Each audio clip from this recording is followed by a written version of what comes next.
महात्मा बुद्ध प्रवचन सभा में आकर मौन बैठ गए। शिष्य समुदाय उनके इस मौन के कारण चिंतित हुए कि कहीं वे अस्वस्थ तो नहीं हैं।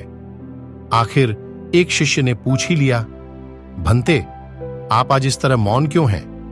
वे नहीं बोले तो दूसरे शिष्य ने फिर पूछा, गुरुदेव, आप स्वस्थ तो हैं? बुद्ध फिर भी मौन ही बैठे रहे। इतने में बाहर से एक व्यक्ति ने जोर से पूछा, आज आपने मुझे धर्मसभा में आने की अनुमति क्यों नहीं दी? बुद्ध ने कोई उत्तर नहीं दिया और आंखें बंद कर ध्यान मग्न हो गए। वह बाहर खड़ा व्यक्ति और जोर से बोला, मुझे धर्मसभा में क्यों नहीं आने दिया जा रहा है? धर्मसभा में बैठे बुद्ध के शिष्यों में से एक ने उसका समर्थन करते हुए कहा, भंते, उसे धर्मसभा में आने की अनुमति प्रदान कीजिए।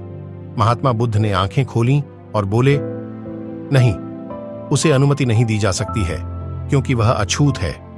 अछूत? मगर क्यों? सारे शिष्य सुनकर आश्चर्य में पड़ गए कि भंते यह छुआछूत कब से मानने लग गए। महात्मा बुद्ध ने शिष्य समुदाय के मन के भावों को ताड़ते हुए कहा, हां, वह अछूत है। वह आज अपनी पत्नी से लड़कर आया है। क्रोध से जीवन की शांति भंग होती है। क्रोधी व्यक्ति मानसिक हिंसा करता है। इस क्रोध के कारण ही शारीरिक हिंसा होती है। क्रोध करने वाला अछूत होता है क्योंकि उसकी विचार तरंगें दूसरों को भी प्रभावित करती हैं।